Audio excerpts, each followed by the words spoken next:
Welcome to Frones's Box once again. It's been a while since I've been um, I've been in the studio, but today um, I did announce before of the topic I wanted to speak on, which was on marriage.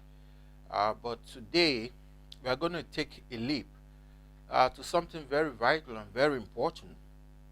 Like as Christians, wherever we are, God said we should pray. We should pray for the leaders of our nations that we may enjoy life.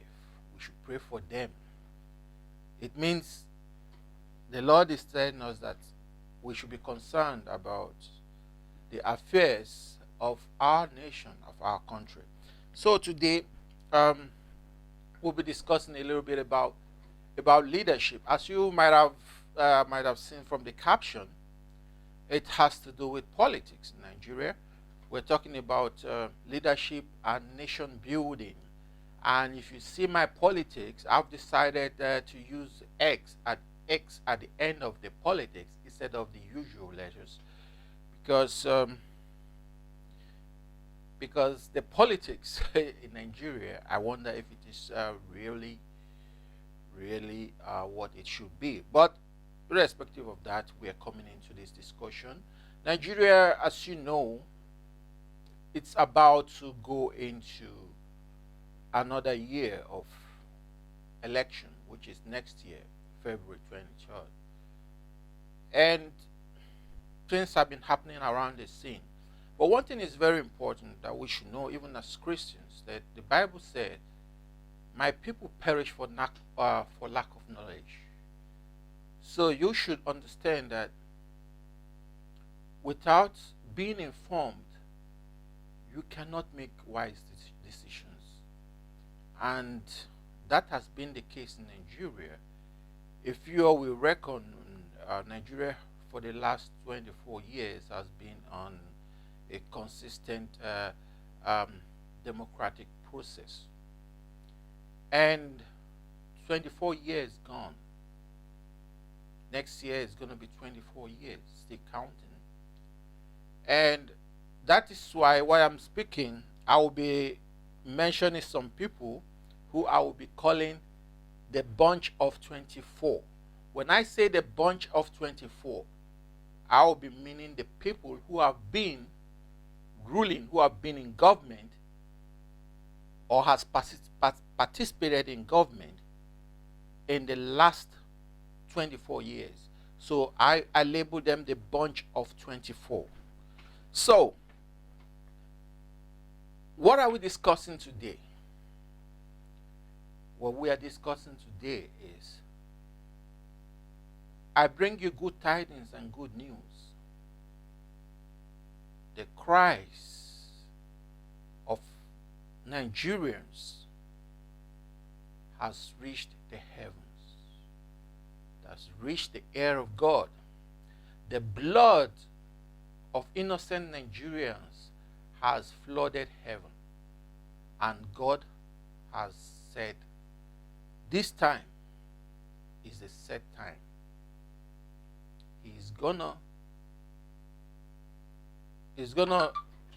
God is about relieving Nigeria of the bondage they have been in. And he's acting now. He has started acting. This year, 2022, is going to be a very peaceful year. It's going to be a year of relief. People are going to start getting a sort of relief, a sort of normalcy, because God wants it so. And in the next year to come is the year of judgment. Is the year God is redirecting the affairs of Nigeria for the Nigerians. The prayers of Nigerians have gone up into heaven. Their voice, their cries has gone up into heaven. And the Lord has heard them and has answered our prayers. So what am I about to say? Before I continue, one thing is vital for every nation, even in the Bible, and that is the right leadership. For every nation, community, country to experience peace and prosperity, they have to have the right leaders, even in the Bible.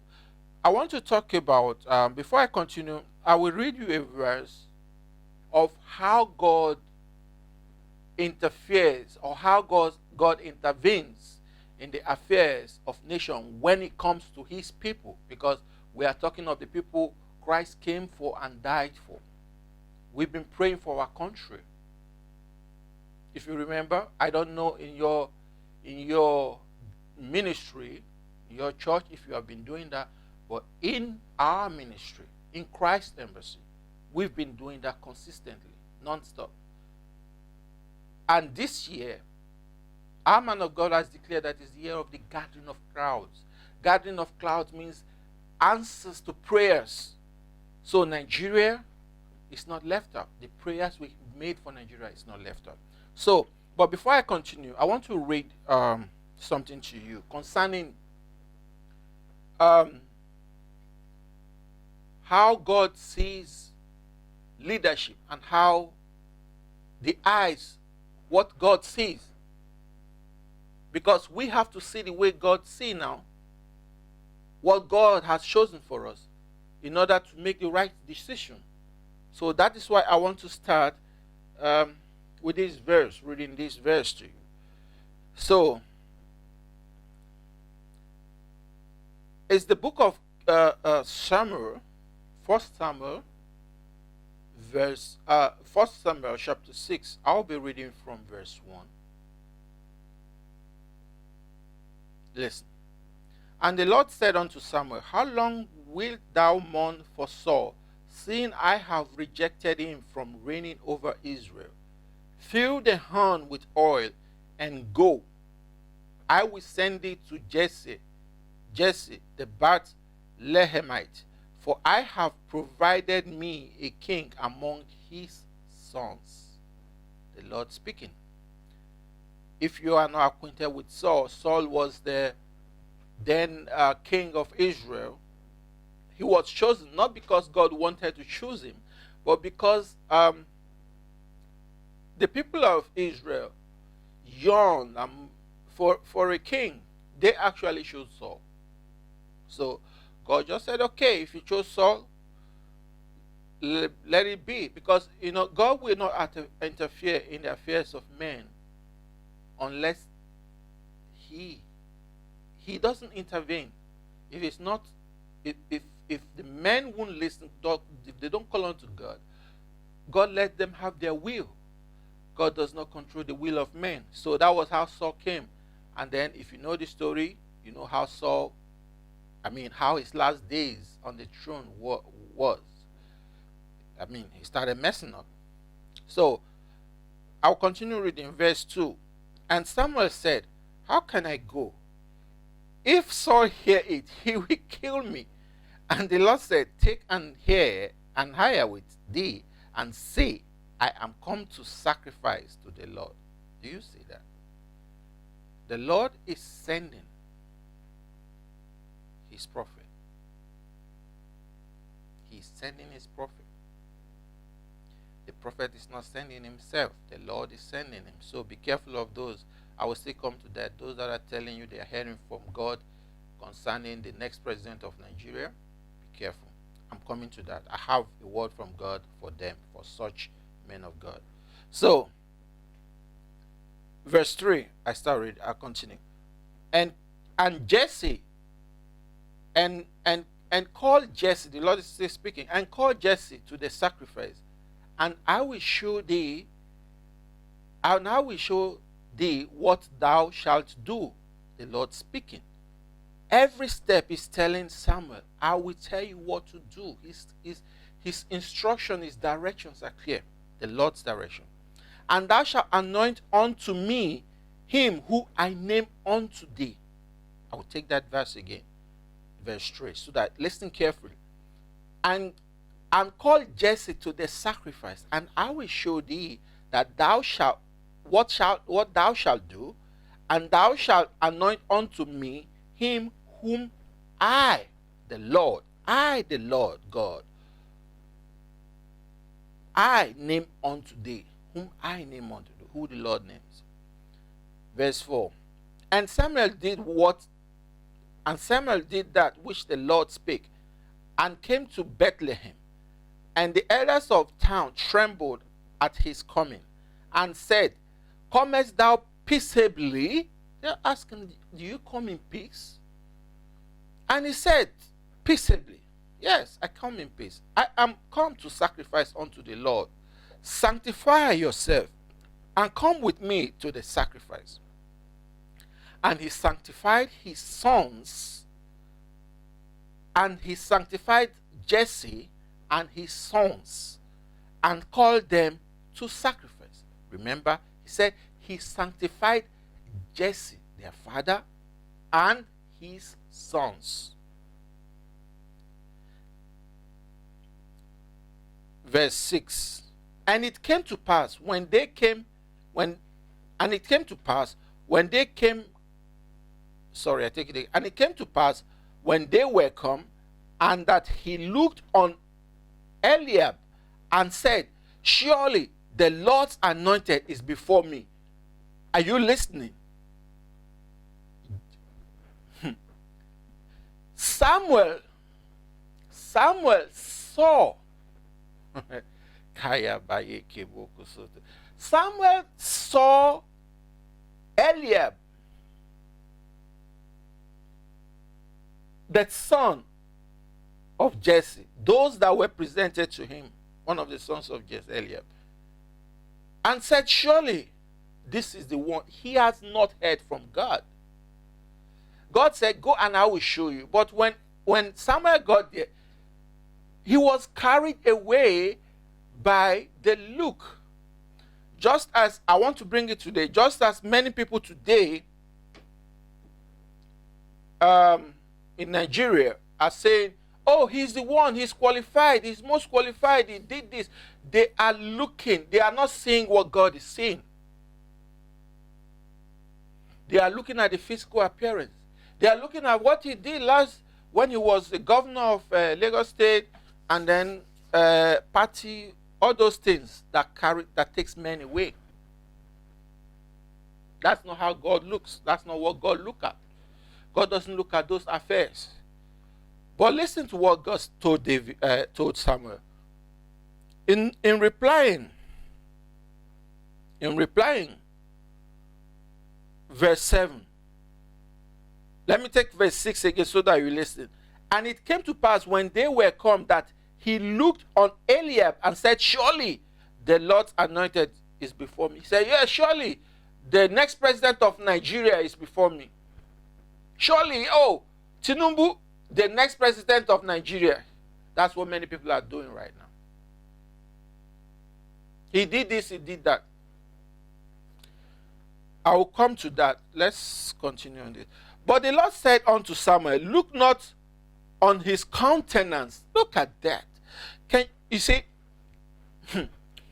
Samuel was looking at his countenance just like many people are looking at the countenance of Tinubu, Ashwaju Tinubu, Ahmed today.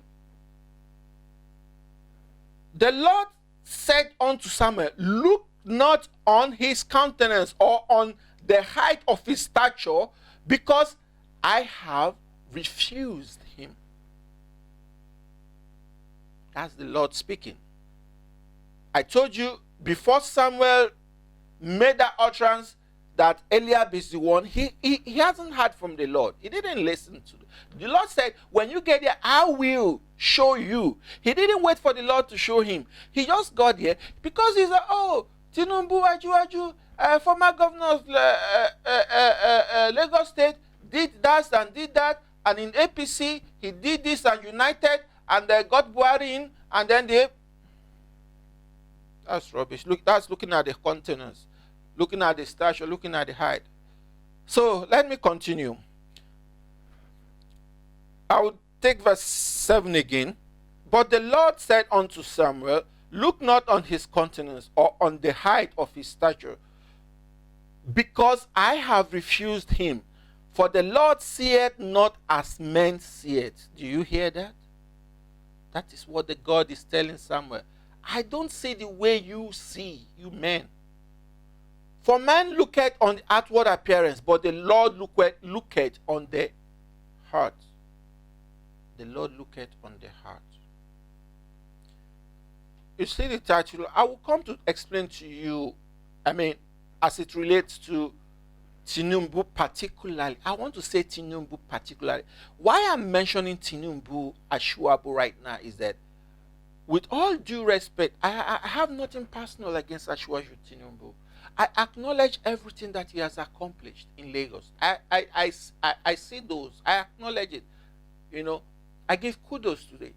That at the time in 2009, 2010, I did make a song. I made a song in which I was praising the effort that was made by the then governor of Lagos State, Fashola, and even I didn't mention Tinubu. The efforts what they made, I did that. So believe me when I'm saying that, and believe me that when what I'm saying now is, I'm not tribalistic, not at all. See, I will come to that, but I'm just trying to clear that so that you understand why I am picking on that Tinubu. Because among the bunch of 24, the bunch of 24, I told you what the bunch of 24 is. The bunch of 24 is those leaders, every one of them, the senators, every one of them, the governors, every one of them, that has been in the affairs of the country for the past 24 years when it comes to leadership and governance. Those I call the bunch of 24. So among the bunch of 24, when it comes to talking about who can or who is most qualified for the seat of presidents now, most likely most people are likely to say it's Bola Tinubu. But the question I'm bringing into you right now is that this bunch of 24, are they the only one that can rule the country? Looking at their records, I will come to that, because people are saying now APC, what APC has done, and then they're trying to score them high, they've done well, and then all that. I will come to that. The yardstick to measure their performance, I will give it to you, and you will see utter failure. Do you understand? I will give it to you. So when I mention Tinubu, I'll be using him as, because he's a public figure, and he has come out to express his intention to fulfill his lifetime ambition to become the president of Nigeria. His personal ambition, as he said. So I will also be mentioning him. So let me go back. Look at what the Lord said unto Samuel. But the Lord said unto Samuel, look not on his countenance or on the height of his stature, because I have refused him. For the Lord seeth not as men see it.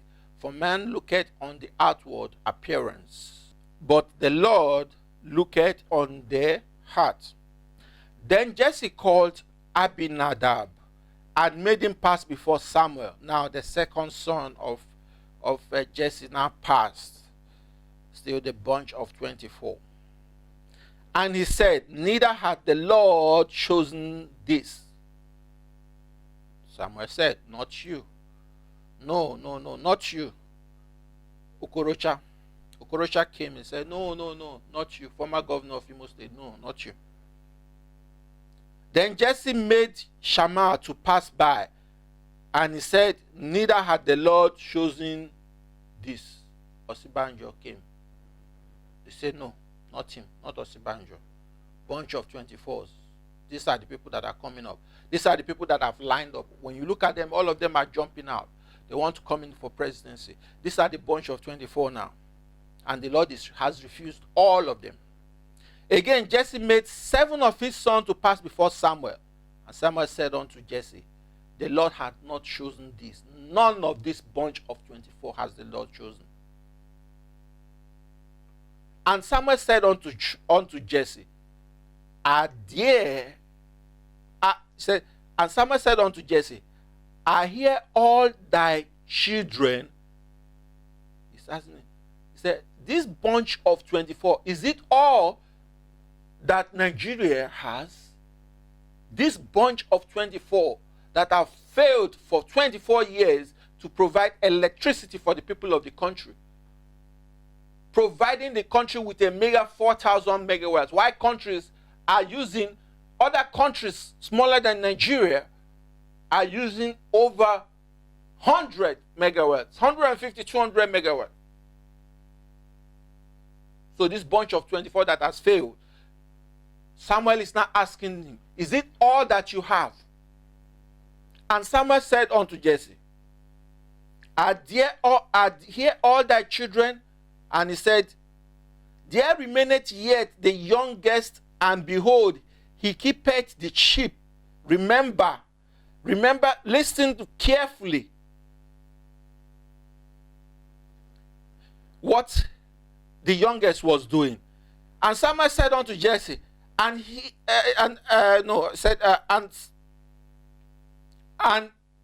Samuel said unto Jesse, I hear all thy children. And he said, there remaineth yet the youngest, and behold, he keepeth the sheep. And Samuel said unto Jesse, send and fetch him, for we will not sit down until he come hither here. So now listen, those people that I'm going to mention your name, you are that youngest. Samuel said there is another youngest that keepeth. His name is Toni Elumelu. He keepeth the sheep. Toni Elumelu has a foundation that is empowering the youth. He cares about the youth. He keepeth the youth. These are those that the Lord is looking at. He has no interest. He has not shown any interest for any political position. He's busy out there engaging himself with building a nation. That is what they call nation building, empowering the youth. He's building human capacity, Toni Elumelu. A second person, the youngest that is out there doing, is Femi Falana. S-A-N. Femi Falana. He has the voice for the people. He is the lawyer that has been standing in for millions of those that are denied justice. He has been outspoken for the youth. He stood in for everyone that is oppressed. He cares. That is somebody who is keeping the sheep. We know him. Femi Falana. You all know him. He has not shown any interest for this position. He's out there doing the job of keeping the sheep. Standing in for the oppressed. Speaking for the oppressed. Speaking for the youth. Now, you youth, you have to listen. The youth, you have to listen, because this concerns you. If you have not gotten your PVC, it's time you get it. If you have never voted in your life, it's time you get it. If you are 18, you are 17, about to turn 18, turn the age to vote, start making application for your PVC. And it doesn't end there. I will continue reading what I'm reading, but actually I've read what I want to show you. What I'm trying to say is that you youth, you have to sit up right now. There is an adage that says, the parents will raise the child, and in return, the child will raise the parent. Means the parent takes care of the child. When the child grows, the child takes care of the parent. So right now, the youth, you have to educate your parents. You have to educate your parents, those that are influenced by the tactics of this bunch of 24. If your parents are carried away by the magic they are performing, you have to educate your parents on where to put their vote. You have to explain to your parents what is happening. You have to explain to your parents why that bag of rice is not worth their vote. You have to explain to your parents why that bottle of malt and 1,000 naira is not worth their vote. You have to educate your parents, the youth. You have to educate your parents. And mothers, your men, your husband, they are being carried away by material things. You have to bring your husbands to the other room and talk to them. They shouldn't jump on the bandwagon because there are bags of rice being thrown there. No. It's about the future of your children. I'm talking to mothers now. This is what you have to make your husbands understand when they go out there to their various political parties, doing whatever they are doing. It's about voting. Whoever they are going to choose to vote, they should understand. Educate them with what I'm saying right now. You youths, if you are listening to me. So, it's when God make a choice for you, you can never regret it. So, you have to open your eyes and see the way God sees. Don't see what this APC, PDP, this bunch of 24, they are showing you. Don't see that. Don't hear what they are telling you. All they are after is your vote. And when they get your vote, they will treat you the way they treated you at the Lekki toll gate.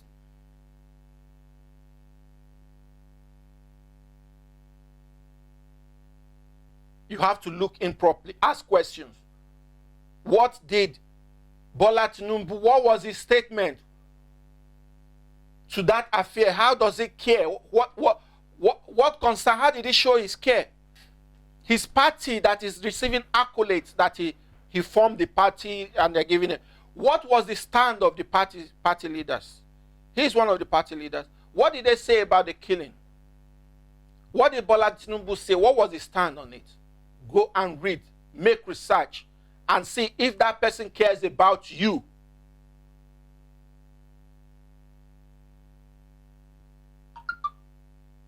And then you can see what people like Femi Falana said. What was their action? What did he do? That's how you start choosing your leaders. Okay. I'll continue reading.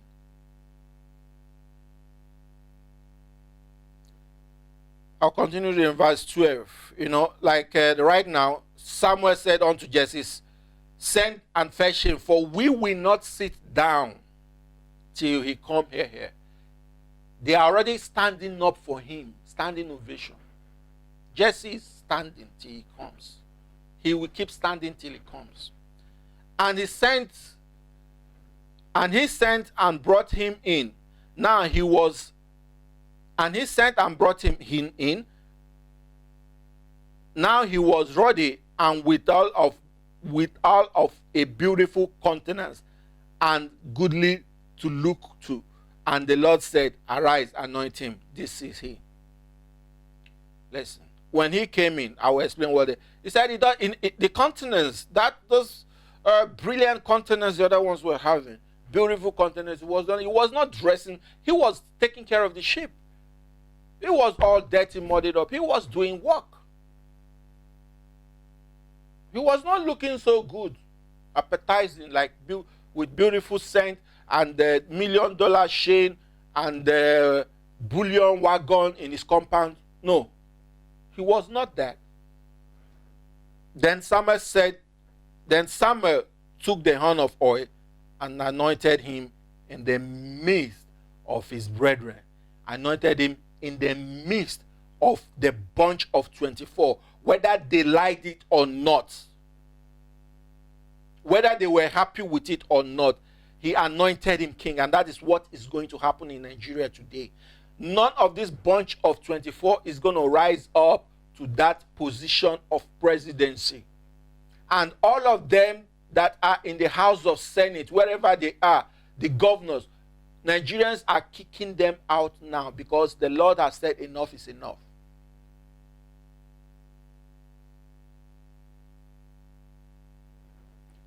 If they won't comply, the Lord has a way of taking care of that. You shouldn't bother. Just do what the Lord says you should do. Those that will keep stubborn, I have a message for you. God knows how to take care of that. So, that was how Israel got David. That was how Israel got David, that ruled them. He was the one that later on, he was the man that went out, taking all those that are downtrodden, those that are having debt, he picked them up. He formed a military of his own. He trained them. He took all of them, trained them. They became his mighty men. They became wealthy. Their children were looked after. He didn't go to choose like the bunch of 24. They will always choose from how much. Look at their ticket, how much they're giving out the ticket for presidency. They're always choosing from their allies. David formed his cabinet. When he started forming his cabinet before he came into office, and those that he took into his cabinet were not all those corrupt, ill-fated, wicked people who trample on souls. He went to those that are being trampled on. He took them in, cleaned them up, trained them, made them mighty men. And they helped him rule and establish the will of God in the nation of Israel. And that is what is about happening to Nigeria. Okay? So, I'm going to take a break. I'll be back soon. Just take a short break. Thank you. We're back. We're back. So, now, I'm not coming to the reason why, because I'll be speaking from, like I just explained to you why I'm using Tinubu mostly for example's sake. I've explained that to you. So I'm going to explain to you right now why Tinubu is not the person to lead the country, Nigeria, 2023. I'm going to tell you the reason why. Because Nigeria needs a total change of course. The course Nigeria is plying today with the bunch of 24, their destination and their plan, their course is not that of the Lord. It's not that which is going to help the nation. It's a cause of disaster, a cause of failure. I will tell you at the end of this, towards the end of this video, why that is so. So Tinubu is not the person to rule the country. If people are still in doubt, I would like to read a verse to you. You know, like I hear many people trying to give him praise for the positive things they were impressed that he did. And I've told you that I don't have anything against those things. I praise him for that, whatever any good. And bear you in mind, if a leader is elected in office, you don't have to be grateful for them for doing their job. It's their job. It's their job. Whatever he did as a governor of Lagos State, we don't have to be grateful and be thankful to him for doing it because he opted for that position. He opted for that employment and he was employed to do his job. So if he has done his job, it's good and well. It's not a reason for us to say we owe him whatever. So the office of presidency of Nigeria today for the year 2023 is not a gift. It's not a reward that you give to someone like Asiwaju. Oh, for doing this, for having sacrificed and doing that, we give it to you as a reward. For having done that when you were governor, for having brought APC and all that. It's not a reward. It's not. It's a serious position. We don't toy with it. And meanwhile, all these people singing these praises, remember, even Asiwaju Bola Tinubu, if you can remember, oh my goodness, the first time of Buhari's government, before Buhari came in, before APC came in, when they ousted the then Governor Goodluck Jonathan and PDP, remember how he praised Buhari? Buhari is the man. Buhari is the one to change the country. Going to fight corruption. Remember, they are going to fight corruption. Number two, they are going to give us electricity. Everyone is going to enjoy 24 hours power supply, and the constitution, national constitution, they are going to bring in a new constitution. And you remember? He was there saying he's the man. And they were reading, oh, when he was the petroleum minister, he did this, and then he has only one house, he didn't, all those things they were singing. Those are countenance, the physical things that the men see. That's not what God sees. God sees the heart. And I'm telling you today, the same reason why Buhari, which we all know, everybody knows it. Even Buhari's wife at the time said it. For that same reason, Asiwaju Tinubu, Bola Tinubu cannot deliver Nigeria anything. For the same reason. APC came as a deception. APC is a full-blown deception. When you look at the foundation of APC, the foundation of APC was evil, was corrupt, was false, was based on lies, was based on programmed betrayal. That was why when Buhari came into office, because he had some arrangement, he had some agreements he made before he came into office. When they came together, when they merged forces, the parties merged forces, they were not being sincere to each other. All they were after was to gain power. That was the only common factor or common thing that united them was that they were hungry for power. Buhari was hungry for power. He has failed 3 times. And all the other people that were there also, they were all hungry for power. They didn't come in because they actually have solutions for the country.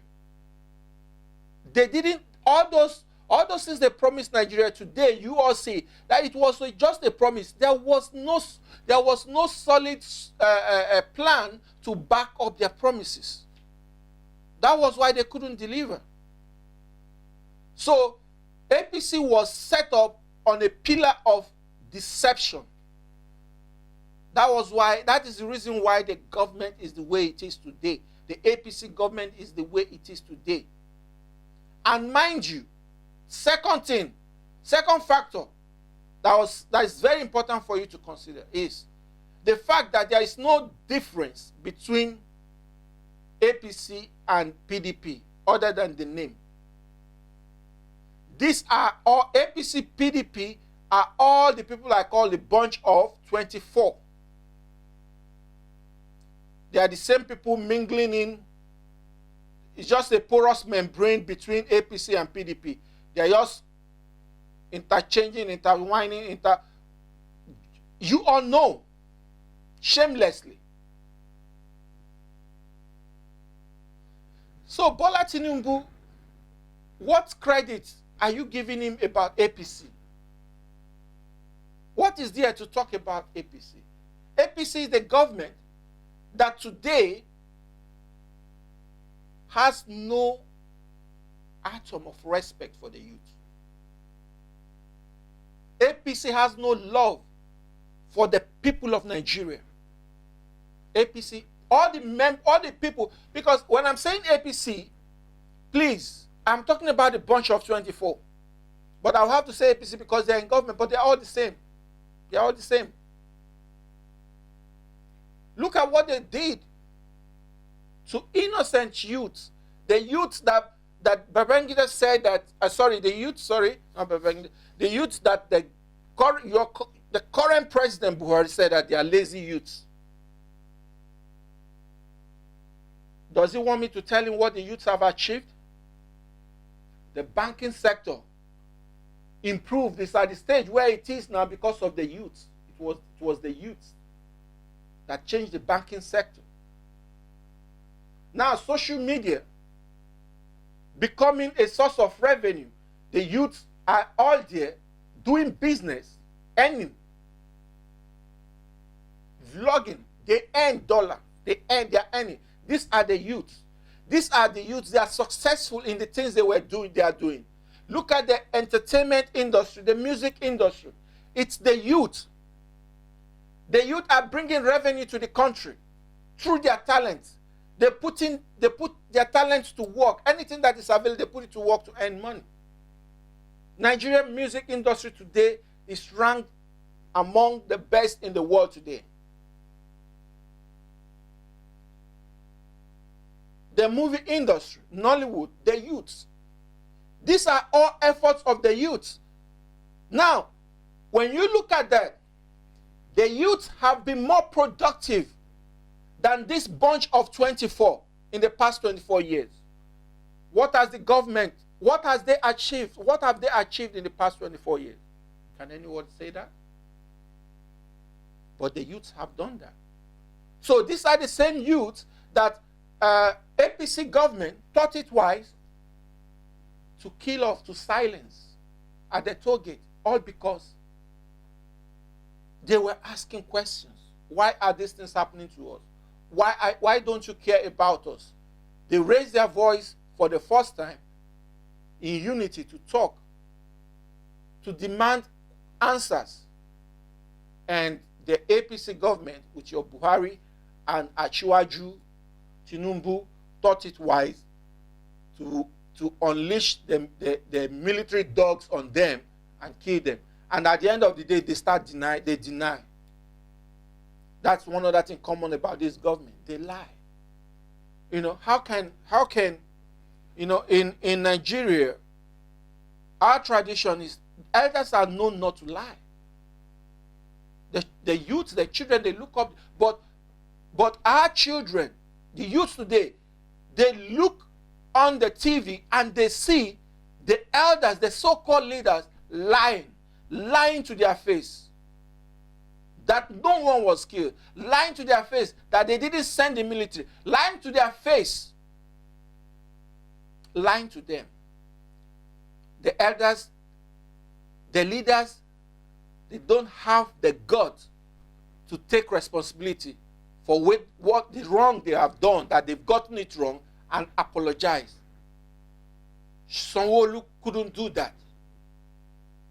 Sanwo-Olu couldn't do that. And that's very bad. Now they might want to preach to us all the good that Sanwo-Olu does. Everything that Sanwo-Olu has done in office is his job. He has to do it. It didn't excuse him for the act of not taking responsibility and apologizing.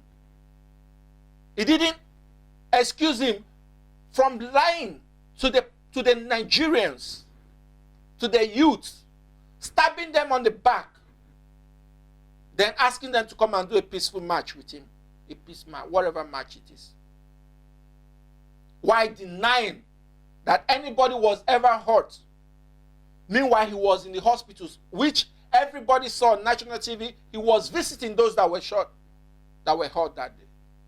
These are the leaders we have. The leaders that will come on national TV and bluntly lie to the people they are supposed to be leading and taking care of. That is APC.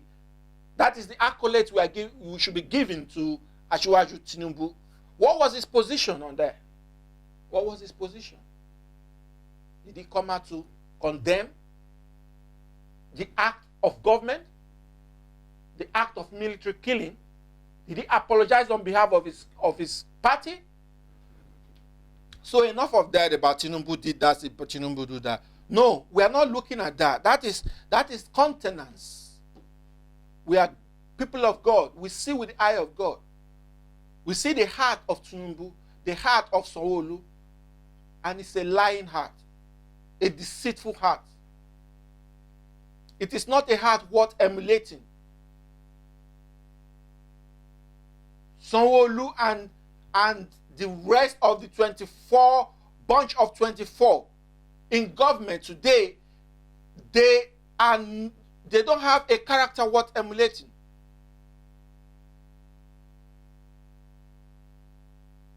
They are not truthful. There is no honesty in them. Nigerians have lost trust in them.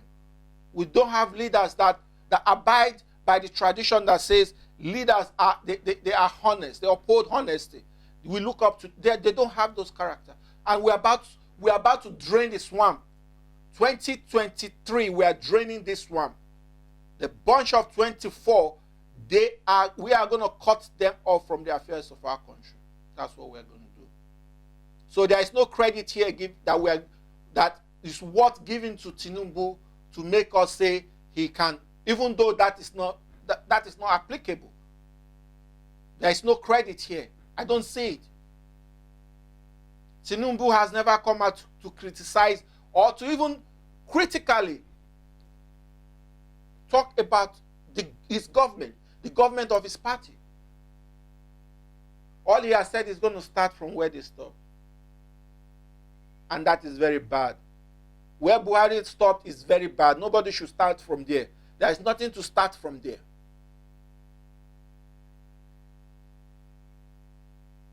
There is nothing to start from there.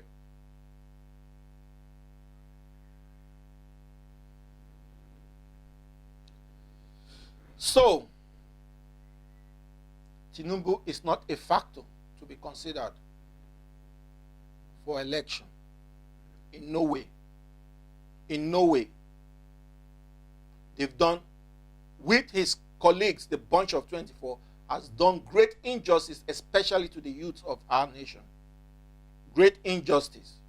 And there is no reason why we should put him to rule us. APC is a bunch of deception. I'm saying this. If you don't believe me, I want you to look at this scenario.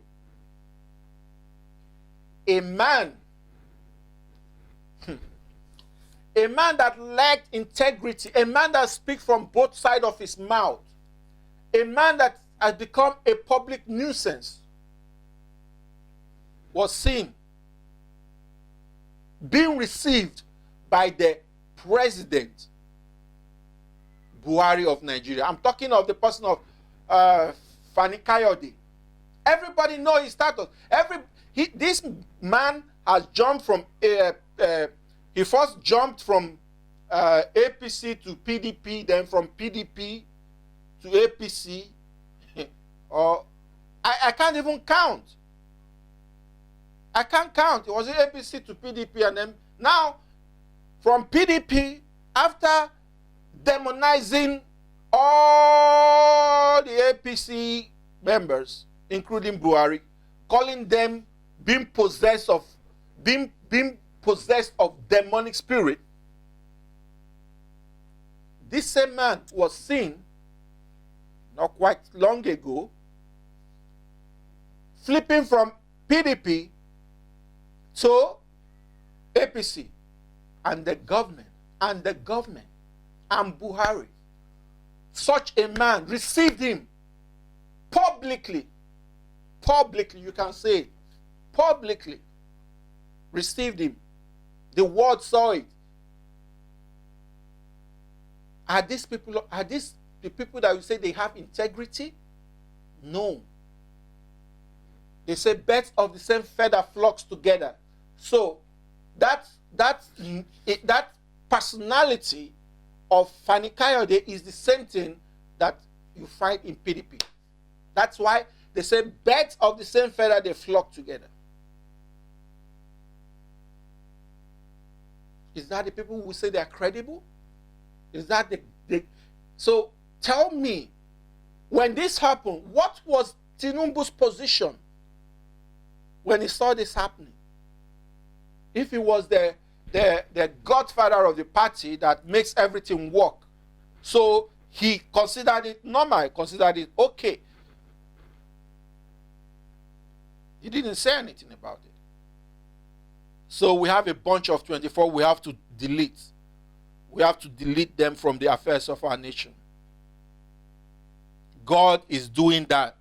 God is deleting them. God said it's time, it's high time.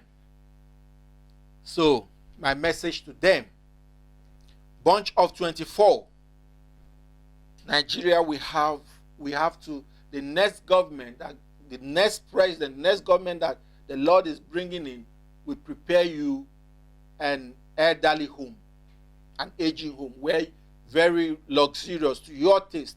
All of you, the bunch of 24, the governors, the senators, all of you, thank you so much for all you've done and you've not done. Now it's time to get out.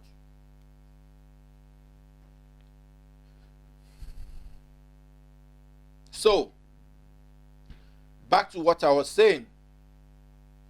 I've cleared the fact now. You now understand why APC is a deception.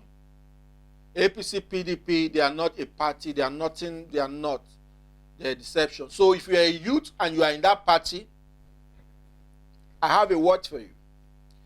If you truly want to make a positive impact while still in that party, then there should be a progressive, APC progressive, youth progressive, that is going to have a different cause, total cause. And your mission is to discard all this bunch of 24. If you are a youth in APC or PDP, you have to be listening to me now. You have to channel a different cause for that party. If you feel you want to sustain the party, you have to give the party a new foundation. They were talking about talking about electoral reform, and the issue was if they're going to have direct election or not, to select the party flag bearer. And that was a problem for this bunch of 24. They didn't want it. Why? Do you know why? Because they want to impose the person of Tinubu, Asiwaju Bola Tinubu, on you all, just as they've been doing. Just like they've been doing. That is why they don't want that direct election. That was why Buhari doesn't want to. Buhari was doing to Nigeria a score. They gave him electoral bill to sign. He said, "A score, I'm not signing it. I don't like this." These are the people you elected. It's time to change it. So if you're a youth in any party, either you're getting out of that party, or you are reforming, you are forging a force that will kick out this bunch of 24s out from your party. They have to leave. So, for those that have been advocating for Bola Tinubu, I have a Bible verse to read to you. I'll be reading from the book of Chronicles. Chronicles 28. I'll be reading from verse 2. The book of 1 Chronicles 28, verse 2. 1 Chronicles 28, reading from verse 2.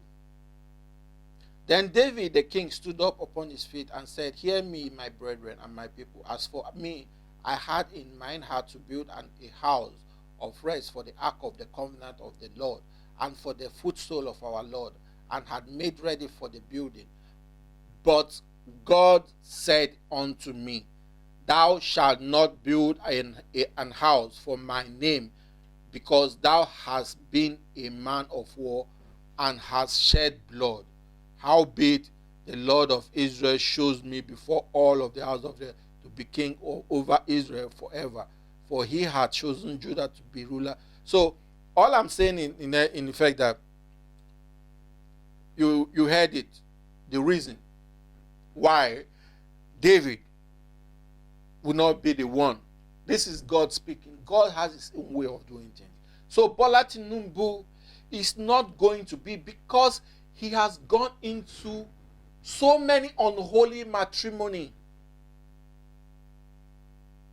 He has made so many covenants with different people, with different cabals, that he cannot rule Nigeria and deliver those things that he will. Just the same way Buhari couldn't deliver, because he has gone into covenant with so many people. Tinubu is not looking at the aspect that he had a covenant with the eastern part of Nigeria. What they say, rotation of presidency. Tinubu is now stabbing those people, betraying Ohaneze Ndi Igbo, betraying the people of the East that he had covenant with. And he's now putting himself in the position to take their place, not minding the consequence. That is why I tell you, Tinubu is not the person. I am not tribalist. I wasn't the one that made that covenant. I don't support it. What Nigeria needs is somebody who is capable of taking the nation out of the ditch where it is right now and get it running. It doesn't matter where the person comes from. But these people, this bunch of 24, have gone into unholy matrimony and covenant. And they make Nigerians believe they are the one dividing Nigerians. There is no tribal issues in Nigeria. There are no tribal issues in Nigeria. A Yoruba man trades with an Igbo man. An Igbo man goes to a Yoruba man's canteen in Lagos and buy food and eat. An Hausa man trades with an Igbo man. An Hausa man is an Igbo man's landlord. An Igbo man is an Hausa man's landlord. There is no such case, tribal issue. But this bunch of 24, they made it like that to deceive. And they turn it up when it comes to election period, to make you believe that the Yoruba man is your enemy, or the Hausa man is your enemy, or the Igbo man is one that doesn't want you to eat. And then if they want to go on another level, they bring in religion, Christian, Muslim, which is not true. I'm a Christian. While I was in school, I had a bunch of Yoruba friends that would never, or a bunch of Muslim friends that would never had any problem with. We play together. We eat together. We had love for each other. That is Nigeria. The only place you have them discussing that is up there. But when it comes to sharing the loot, all of them, they are united.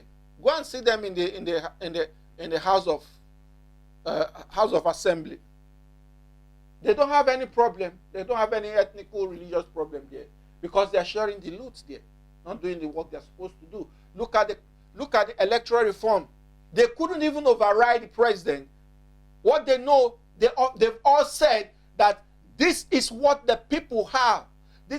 This is what the people want, and they have spoken, and they praised it.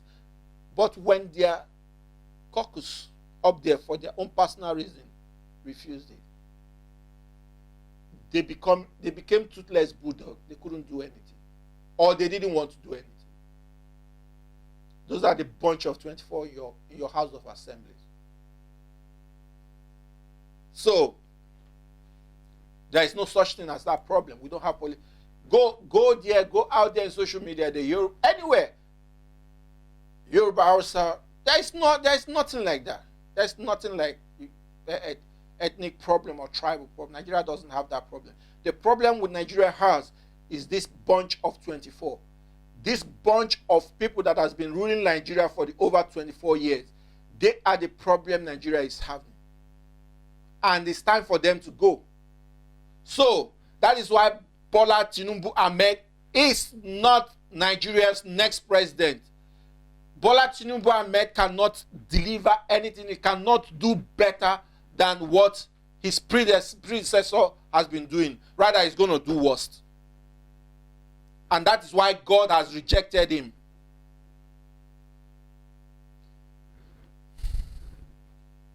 And all those men of God, all those prophets, prophesying, they are all loud speaking, coming out to speak. Tinubu is the one. They are praying. They are praying against their enemy. They don't know that they are praying against the oppressed. They are praying against the oppressed. They think God is going to answer such prayer. I have a word from you from God. All those clergymen, those men of God, those churches, ministries that will receive some bags, some gifts, and then start praying. I have a word for you. Just a second.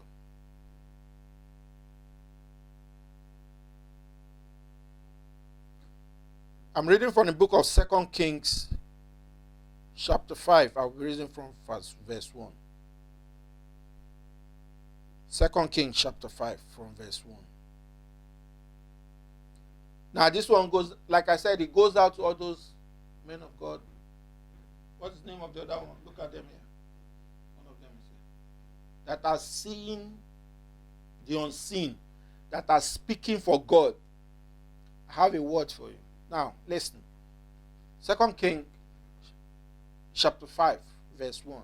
Now, Naaman, captain of the host of the king of Syria, was a great man with his master, and honorable, because by him the Lord had given deliverance unto Syria. He was also a mighty man in valor, but he was a leper. And the Syrians had gone out by companies and had brought away captive out of the land of Israel a little maid, and she waited on Naaman's wife. And she said unto his mistress, Would God my Lord, where with the prophet, and she said unto her mistress, Would God my Lord wherewith the prophet that is in Samaria, for he would recover him of his leprosy. And one went in and told his Lord, saying, Thus and thus said the maid, that it is of the Lord of Israel. And the king of Syria said, Go, and I will send a letter unto the king of Israel. And he departed and took him took with him 10 talents of silver and 6,000 pieces of gold and 10,000 and 10 changes of raiment. And he brought the letter to the king of Israel, saying, Now when this letter is come unto thee, behold, I have therewith sent Naaman my servant today, that thou mayest recover him of his leprosy. And it came to pass, when the king of Israel had read the letter, and he rent his clothes, and said, Am I God to kill and to make alive, that this man doth send unto me to recover a man of his leprosy? Wherefore consider, I pray you, and see how he seeketh quarrel against me. And it was so, when Elisha the man of God had heard that the king of Israel had rent his clothes, that he sent to the king, saying, Wherefore hast thou rent thy clothes? Let him come now to me, and he shall know that there is a prophet in Israel. So Naaman came with his horses and with his chariots and stood at the door of the house of Elisha. And Elisha sent a messenger unto him, saying, Go and wash in Jordan 7 times, and 7 times, and thy flesh shall come again today, and thou shalt be clean. But Naaman was wroth and went away and said, Behold, I thought he will surely come out to me and stand and call on the name of the Lord his God and strike his hand over the place and recover the leper. You see, that is the arrogance. This is the arrogance of the bunch of 24. This is the same arrogance that made Buhari not to sign the electoral reform. Are not Abana and Pharpar, rivers of Damascus, better than all the waters of Israel? See, arrogance.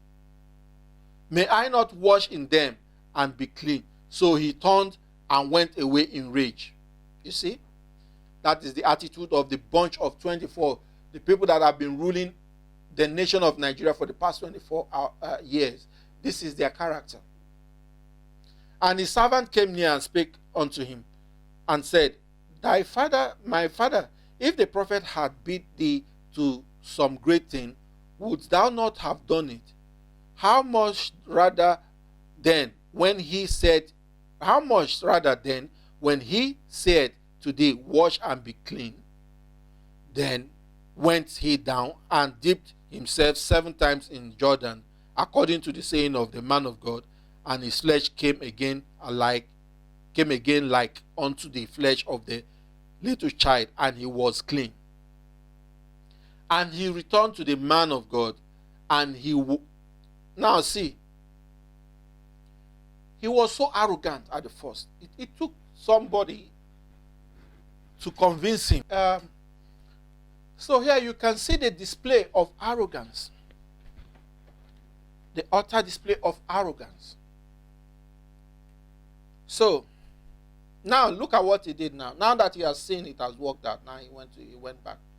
And he returned to the man of God, he and all his company, and came and stood before him. And he said, Behold, now I know that there is no God in all the earth but in Israel. Now therefore I pray thee, take a blessing of thy servant. But he said, As the Lord liveth, before whom I stand, I will receive none. And he urged him to take it, but he refused. He refused. And Naaman said, Shall there not then? And Naaman said, Shall there not then, I pray thee, be given to thy servant 2 mules burden of earth? For thy servant will henceforth offer neither burnt offering nor sacrifice unto other gods, but unto the Lord. In this thing the Lord pardon thy servant, that when my master goeth in the house of Rimmon to worship there, and he leaneth on my hand, and I bow myself in the house of Rimmon, when I bow down myself in the house of Rimmon, the Lord pardon thy servant in this thing. And he said unto him, Go in peace. So he departed from him a little way. Now look at what the men of God of today is now they coming. Those that God has rejected them and rejected them with their offer and with their sacrifice. Look at what the men of God today, those that are now seeing prophecy for Tinubu, how God has chosen him to become the president 2023. Look at them. Gazi is one of those prophets. He is the servant of this man of God. He has seen that his master has rejected him. Look at what he did. But Gazi, the servant of Elijah, the man of God, said, Behold, my master hath spared Naaman this Syrian, in not receiving all his hands that which he brought that which he brought. But as the Lord liveth, I will run after him and take somewhat of him. You see? Now they know. They know. They have their eyes on the bags, on the gifts that is coming to them. Now they are seeing Tinubu. Tinubu is the president. God has chosen him, and God has shown them miracles, has shown them visions, prophecy of what Tinubu will achieve. These are them. These are the Gazis, the men of God, the prophets that are praying.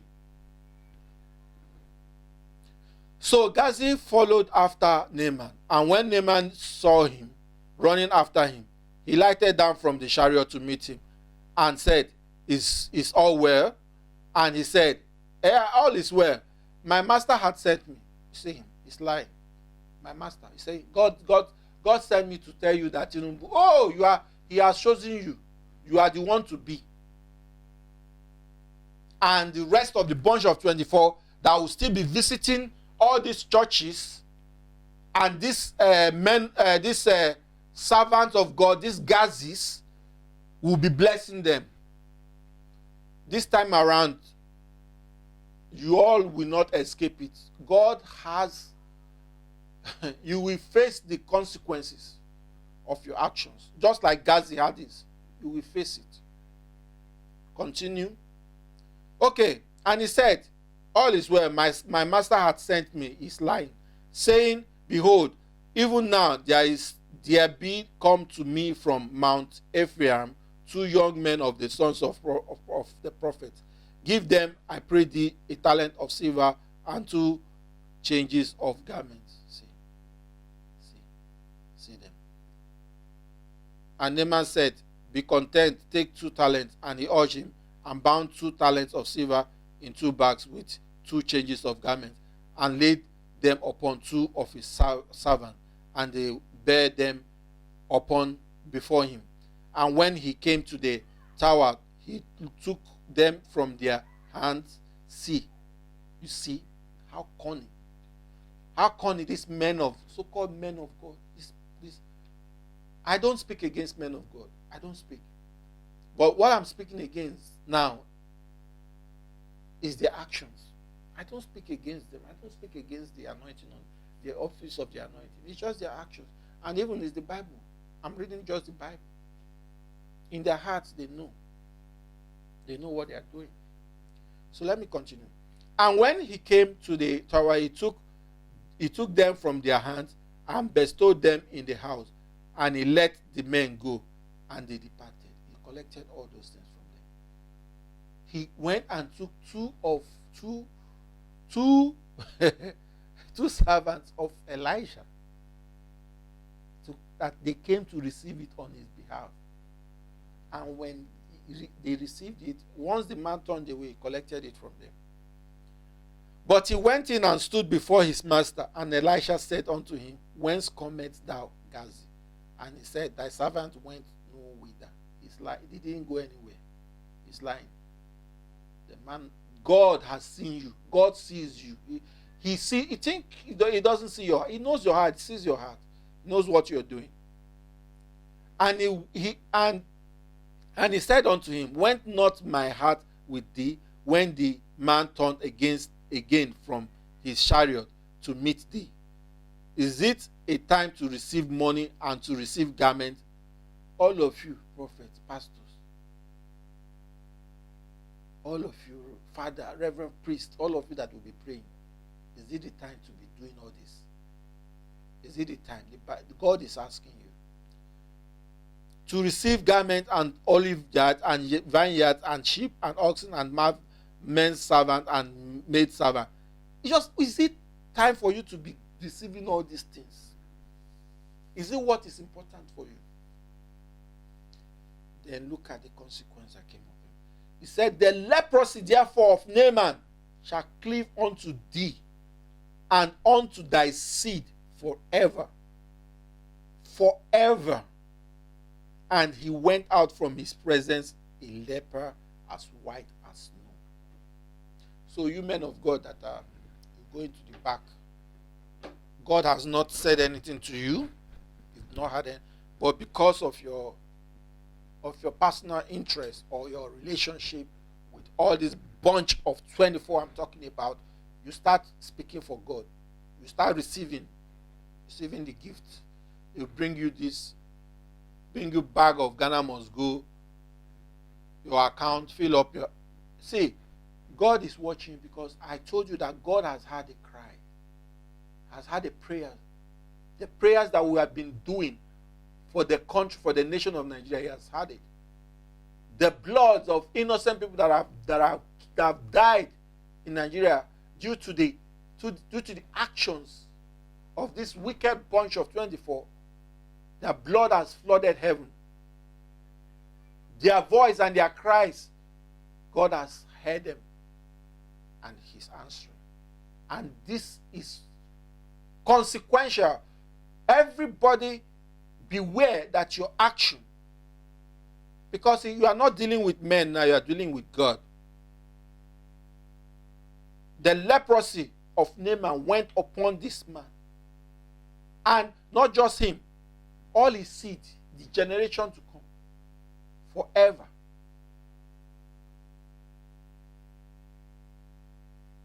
I won't say more than that. So, I'm telling you today, Nigeria needs a change of direction. We have identified our problem. We know what the problem of Nigeria is, and God is solving it now. This bunch of 24, all the people you find in the House of Assembly today, they've been in government since 24 years ago, either as governor or as senator or as local government chairman, all of them till date. And we don't need them again. I once told them that during the last election, they were measuring their achievement by comparing them, what they have done, comparing themselves with the PDP. And I told them that is not the yardstick to measure your success. It's not PDP. The yardstick to measure is those promises you made. Those promises, those things you said you are going to bring when you come into government. You promised to give Nigeria a new constitution. It has been 8 years now, you've done nothing. You've done nothing. You promised to bring Nigeria electricity. Now, 8 years, you've done nothing. You are still blaming it on PDP, what PDP did. PDP, all of you are the same. All of you are the same. It's the same government that was in PDP that is in APC now. It's the same people. So you have done nothing. There is whatever you have done, to measure what you have done is to see its sustainability. For the fact that you rolled out trains that run on diesel, trains that were meant to run on electric grids, and you rolled it out to run on diesel, means you have accepted your failure to bring electricity to the country, which was one of the things you promised Nigerians. You have accepted it. For you to say, okay, we are going to, instead of using this electricity this train was meant to run, we are going to use diesel. It means you have given up. You have no clue.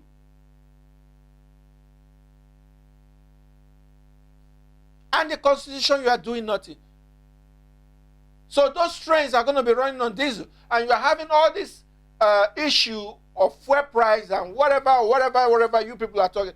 When the countries of today are talking of renewable energy, you are rolling out old trains to run on diesel, and you count it as achievement. I'm not saying it's not an achievement, but what sort is it? How sustainable it is? How sustainable is it? You say you're building roads. Listen to me. You should look at what time, wake up. What time are we in? Go to Morocco. See what they are doing. Morocco is not talking about they build roads. What is road? They talk of maintaining roads. They maintain roads. It's just a minor project of a government. But for you, bunch of 24, to build a local government road or just a small section of road is for you, it's a big project. It's a big achievement.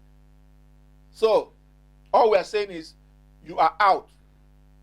You see this bunch of 24? It's over with. We don't need them.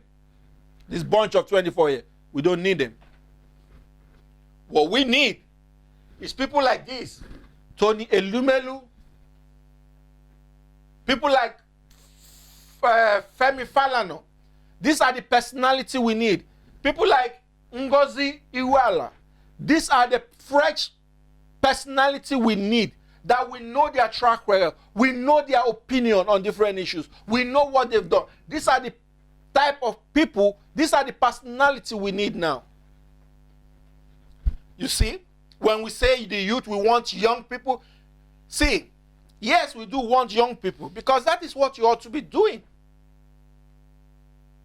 Why is Bola Tinubu coming out to run for presidency? Does it mean he has failed as a father? Because obviously he has children.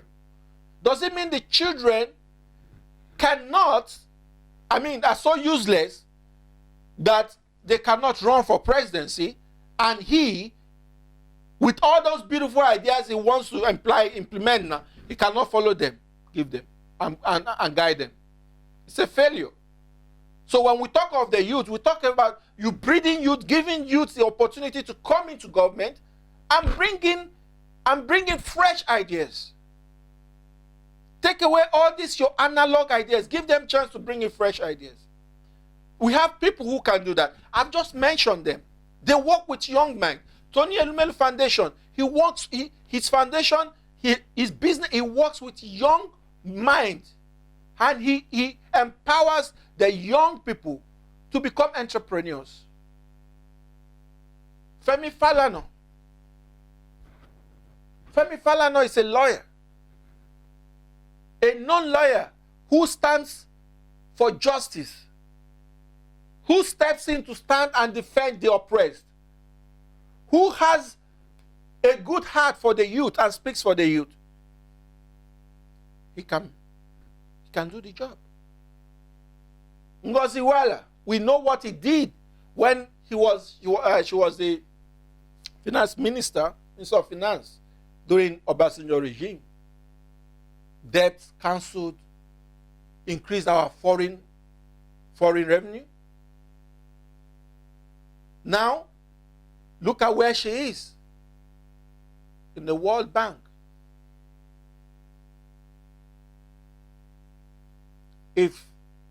If they didn't see any value in her, she wouldn't be in that position. These are the people we need. These are the talent we need. These are the people we need to bring this country back to order. I'm appealing to you all. Listen out to God. Don't miss it. There's a verse I'm about to, I would have loved to read it to you, but I will do that in the next segment, because those are the things that are going to be happening if you don't follow. If you don't follow, because that which God has said for Nigeria, that destiny he has set for Nigeria, no man can stand against it. It's like a moving train. If you stand against it, it will crush you. The youth, please, get your PVC. Women, mothers, please, talk to your husbands. Talk to your men. Talk to them. Take them to the other room and talk to them.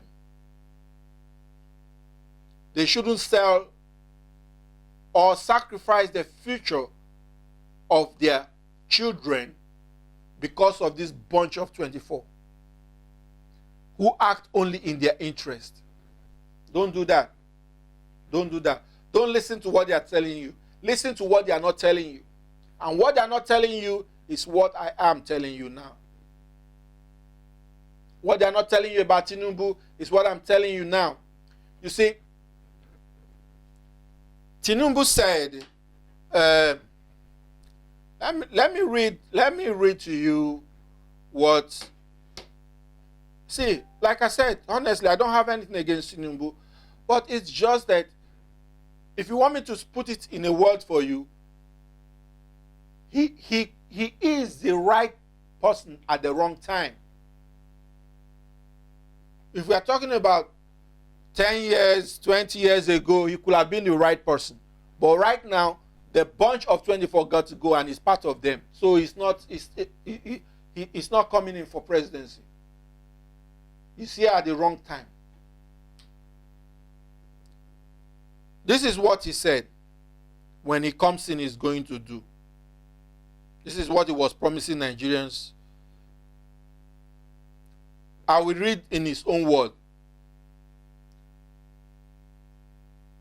He said, your children's West African examination fees will be paid by us so that no one, no matter how poor, will be left behind, he said. The symbol of the party is a broom. The symbol of my cap is breaking shackles. You break the shackles of ignorance, poverty, many things. You see, he's basing this breaking shackles on paying West African examination fees. Your children's West African examination fees, which by the way is no more, it's called senior secondary examination. So he's still in his days of examination. So that is the good he's going to do for the parents, the women. He was saying this to the women. Women, are you listening? Mothers, are you listening? This is what he wants to pay. Your children that were killed at the Lekki toll gates, they were battered at the Lekki toll gates. They are graduates. The Nigerian youths are yearning for enabling environments so that they can invest their knowledge, their talent, and earn a living for themselves and uplift the nation. That is what they are asking for. And here you have your presidential aspirant, Tinubu, Bola Tinubu Ahmed, talking about examination fees, whereby we have millions of youths, graduates, outside, walling, wasting, confused, no future, nothing. And when even few of them tries to, they make it, then you have the security operatives that are even supposed to be protecting them. You have them beating them, extorting money from them. Those are the issues that needs to be addressed. Issues of insecurity. There are many talented Nigerians that could have they have entrepreneurship mind. But you don't have constant power supply. You want to do fish farming? You need power supply. Everything in the world today is mechanized. For development, countries go to war because of energy. They go to war. The war in Iraq was, America went to that war because of energy, crude. So, and here we have a presidential aspirant. The best he could promise, he could offer mothers who are troubled about their children's future is he wants to pay their WAEC fees. Make a choice. Make a choice. Like I told you, I don't have anything against Tinubu, but I have something against his against his analog mood. I have against his analog mood. something against it. We need fresh minds. Like I told you, I've just mentioned, these are just 3 examples. And I want you, the youths, do me a favor. This is our slogan now. This is the course we are following. The bunch of 24 has to go. Now, if you know anybody, it's not just for the presidential aspirant. No. We need people for the local government chairman. We need councillors. We need senators. We need people to occupy. So if you have people of such pedigree, like the people I've mentioned, Toni, Elumelu, Ngozi Okonjo-Iweala, Femi Falana, please. And I will also mention the son of Femi Falana. You need to listen to that sharp young man. Then you know that the father did a good job. Well raised, intellectual. Those are the type of people, his son, those are the type of people that should be filling offices. Those are the people that should be in the House of Assembly, making decisions for our country. Not this bunch of 24 agbada wearers. And for my dear governor of Lagos, I have one word for you, and even just also for for all of you bunch of 24s, I have a word for you. And it's a Yoruba adage, and this is concerning the Lekki saga.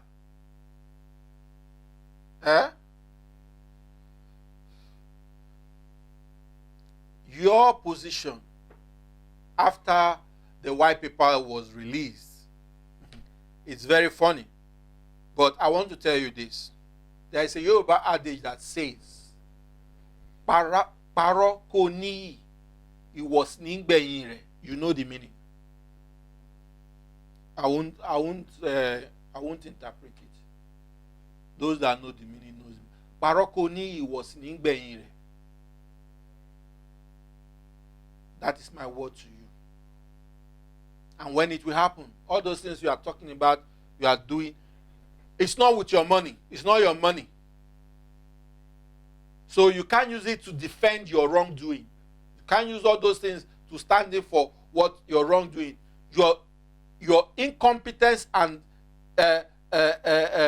lack of, what would I call your incompetence, and you're lacking in taking responsibility.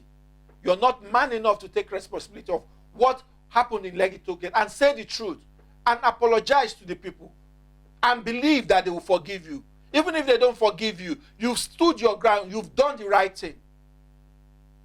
But I don't know if you are that's why I said all of you, bunch of 24, you are into some kind of unholy matrimony. You have made covenants with different people. That is why they are remoting you. That is why you couldn't stand and say, oh, I called the military and this thing happened and people that was there, I am sorry for what happened. In Western world, they go to the extent because of their integrity, they go to the extent of resigning from the office. But for you, it was only for you to accept, to take responsibility and say, I'm sorry, even if you don't want to leave the office, even if you don't want to resign. You failed to do that. You came to the national TV and you were lying. A grown-up like you, a grown-up, and elder, you have gray hair, you have grandchildren, and they are watching you lie on TV. Your children are watching you lying, and your grandchildren, all of them, they see you, grandpa, lying on TV, papa, baba ń parọ́, ó ń parọ́ lórí àwòrán, lórí TV, tẹlifíṣàn, baba ń parọ́. Grandfather is lying. You were lying to the whole world about that event, that nobody died. It's all good. Like I told you, Baroko Niyi, it was Ningbenyire. For all of you, all this bunch of 24, God is ready to take care of you. If you will not, you know, they say, in Igbo language, they say, the fly that will not listen will go down the grave with the corpse, with the coffin. So that thing that honey that you all put to your mouth, you remember how you kill mosquito? You will suck and suck and suck, and it's so heavy it can't fly away. You don't even need to, all you need to do is just punch and it's dead. So that is what I'm saying. God is taking care of all of you. You will know that there is God in Nigeria. You will know that the Christians, all this fun you are making about the Christians, all this, you will know that there is God in Nigeria. You will know. And you will know that our prayers are not in vain. You will know. 2023 is on the corner. So you youths, I'm appealing to youths. These are the things you need to do. Number one, please educate yourself. Get informed. Anybody presenting themselves before you and seeking your vote, make research on them. Make research on them. Are they credible? Are they men of honest report? Make research. Make that research. It's very important. Then, 2, be sure that you have your PVC with you. And it's not only for you to have your PVC with you. Be sure that on that day, on the day they say it's an election day, clear your schedule. The only thing you have to do that day is to go and cast your vote. Not being on social media, Facebook, or watching Netflix, or watching Big Brother. No. Clear your schedule for the election day. Get yourself prepared. And go and do the due diligence. Cast your vote. And in preparation to that, I've asked you to educate your parents. Talk to your parents. Educate them. Educate them on the consequence of their actions. Whatever they do with their votes. If they are selling it or whatever. Educate them on what is happening in Nigeria. Educate them about this bunch of 24, this bunch of failures. Educate them. Let them know. Free them of the bondage of thinking party. There is no party. There is no political party in Nigeria. Those two political parties, APC and PDP, they are all the same. It's the same bunch of people. And they are not political parties. They don't have any ideology. In America, we know that Republicans, their ideology, we know the ideology of Democrats. In Nigeria, they don't have ideology. They are people of low value, low integrity. All of them. They are like Femi Kayode. If you see that man, his integrity, his personality is the same thing. All this bunch of 24. This Okoro Charles, this Kalu, former Imo State governor, Kalu, all of them. They are all the same. So, we love Nigeria. I love Nigeria.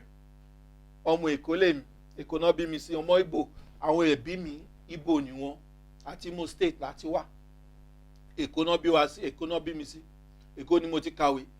To be more precise, Mushin ọmọ Mushin lèmi o. Ìdí-òro ni mo ti ṣe secondary school. Nigeria Model High School. So, ẹbí ni wá. We are all friends. We are all brothers. Don't believe them when they tell you the Igbos are the one causing your problem. They don't want you. Because that is what they are going to bring in now. They will tell you the Igbos does not want the Yoruba because they don't want Asiwaju Tinubu. They don't want Yoruba. It is a lie. Those people I've just mentioned here right now. Femi Falana is a Yoruba. It's not about tribe. It's about who will rule us. It's about who will rule us very well. Those of you that can remember, I don't know if they were doing it in your school then. There was no religious problem. we were having those that were doing Quran in the school, and we were doing BK, Bible knowledge, the Christians. When it's time for assembly, we do the both prayer, all of us. We do it. We do the Christian prayer, we do the Yoruba prayer, we do the Muslim prayer. I can still remember, Allahu Akbar, Allahu Akbar, La ilaha illallah, Allahu Akbar, Allahu Akbar, Muhammad Nasurullah. I am not a Muslim, but you can see. That was how we grew up. We had no problem. No religious problem. When it is Christmas, we celebrate together. The Muslims, they celebrate with us. We eat together. When it's Eid al-Kadiri time, when they slaughter the ram, we take the ram to go to the field and go and fight. The children, the rams will fight each other. We will clap. There are Yorubas there, there are outside there, there are Igbo there. This is Lagos. This is what happened. And today it's still like that. There is no tribe. We don't have tribal problem. We don't even have religious problem. So don't let them sell that to you, the youth. We need you to unite right now. We need you to speak. That strength you used to speak on social media, that representation of the youth on the social media, we need it at the ballot boxes. We need it. Because we need to kick these people out. They've been lying to us for over 24 years. They've looted more than they have invested in the country. They've looted more than they invested in the country. Look at their outrageous salary. A senator earns more than the president of America, earns more than the president of Germany. Not to talk of the governors or your president. They've milked the country to death. APC, PDP, all this bunch of 24 should be history by next year. They should be history. Any one of them, we know them. You know them. You know them. They are your neighbors. He used to be Mr. Bankole before he became Honorable Bankole. When he was Mr. Bankole, he was renting living in a 2-room apartment. After going to Abuja, coming back, he built a mansion and is driving 5 cars. And start sending his children to foreign universities. Mr. Bankole, you know them. Those are the bunch of 24s. Because they are, all those words they are displaying, even as outrageous as their salary is, it doesn't account for it. They know what they do. When they share money, they don't have religious problem. They don't have tribal problem. They share money in one accord. Looted funds. So we're about to kick them out. We need to kick all of them out. So please do your due diligence. I thank you all today. We had to do this because, like I told you, this is Frones's box. You need to be informed for you to make wise decisions and apply those wisdom you got. That is Frones's. So you need to apply your knowledge. Your Frones's now need to be in work with the few I've shared with you, and I will still be coming on till the date of the election. I will still be discussing. If you have any thought, any suggestion, please comment below. Comment, or you can DM me.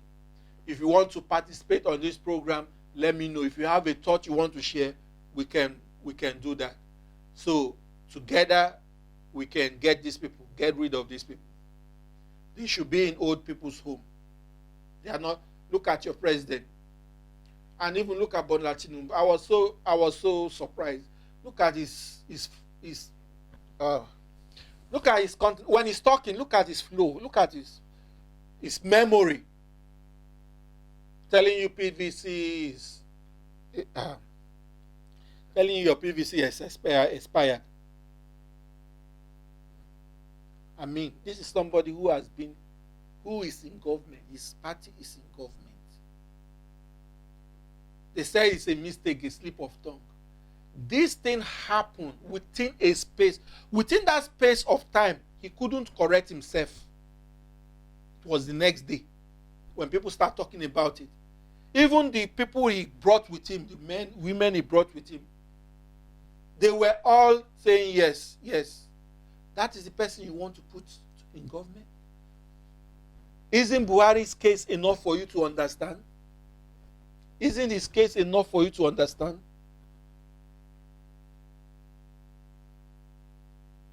His mental health might be manageable now, but how is it going to be? What is it going to be like in the next 2 years, 3 years, 4 years, 5 years? Because if he gets in and he wins, he finished the first time, he wants to do the second time. What is his mental health going to be like?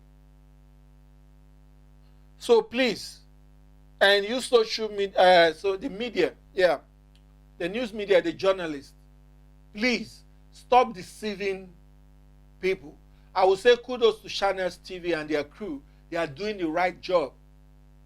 They are asking critical questions. They are not treating topics emotionally with sentiment, just like TVC are doing. Especially, I'm sorry, I have to say this, Yori, Uncle Yori. I have nothing against you. You run good program, but on this case, I will ask you to please, TVC, please stop deceiving Nigerians. Don't deceive Nigerians. Put the facts out there for them. Let them make the decision. Don't start praising Tinubu and presenting him as the holy one, the savior. Don't do that, TVC. This was the reason. You remember, this was one of the reasons why the youth visited your premises the last time. The last time there was chaos.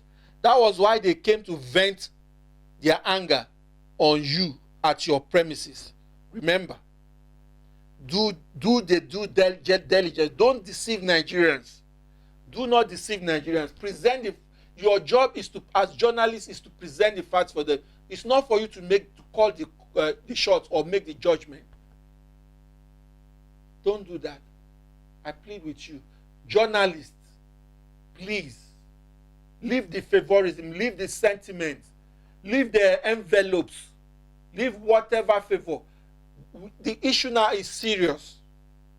We are not going to repeat 2019. No, are we going to repeat 2015? No. Please. So, thank you, everyone. Thank you for listening. And keep your head up. It is not done yet. They can call, like, if you remember, I read how David was anointed. Remember, all the people that came in the 7 sons, they paraded themselves. They were already ready to receive. They prepared themselves. They wore their apparels, looking good, looking delicious, and presenting themselves as the next king. That is what is happening now. We are still going to bring the David. We are going to bring our David. The David. We are going to bring the David back into the picture when the time comes. Together we are going to do that. For every position in Nigeria, from local government chairman to the seat of president, we are going to fill it, occupy it with the right people. This bunch of 24, they are not going to smell it. That is what we are going to do. And God is backing it. It is God's plan. It is, God said it's time, it's the set time to make it happen. Nigeria is blessed of God, immensely blessed of God. And it's time for Nigeria to shine. All these shackles that have been pulling Nigeria back, we are getting rid of them. Thank you once more. And do have a lovely time and prepare your mind in this direction. Prepare yourself, educate yourself, talk about it. When you gather the youth, talk about it. Ask your friend, have you gotten your PVC? Encourage your friend to go and get one. Escort him to go and get one and be sure he got it. It is very vital. If you are of the age of vote, I'm talking of people, if you are between the age or you are going to, by January next year, 2023, you are going to be 18, go and get your vote. From 18 from 18 to the age 50, go get your vote. Go get your vote PVC, your voter's card. It's very important. And have discussions among yourself. Have discussion. Have debates among those that are presenting themselves for offices. Have serious debate about them. Discuss. Don't just wait till this election time. Start making your decisions. Start separating the shaft from the grain now. Let's start now. They've started early. They've started popping their head out. So we start separating the shaft from the grain, so that we can use the shaft to warm, to make fire. So the grains, we start doing it now. Okay?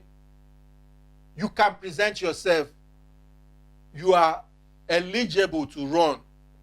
Don't be afraid. Don't think that you cannot do it. If you have the good heart and you love the people of Nigeria and you feel and you know you have something to offer as a local government chairman, as a senator, don't let your age. You can be 18, you can be 20 and go for it.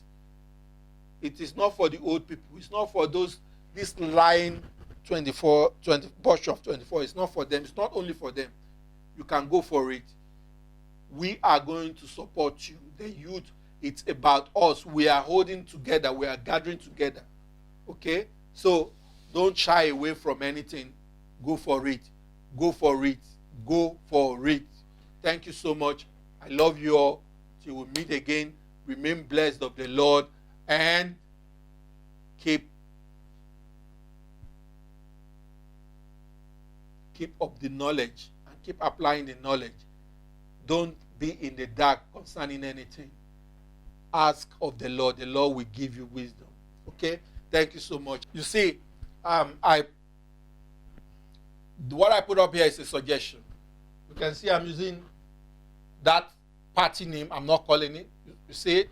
It's because PDP and APC, they are a bunch of 24. Anybody that goes into that party, we have it.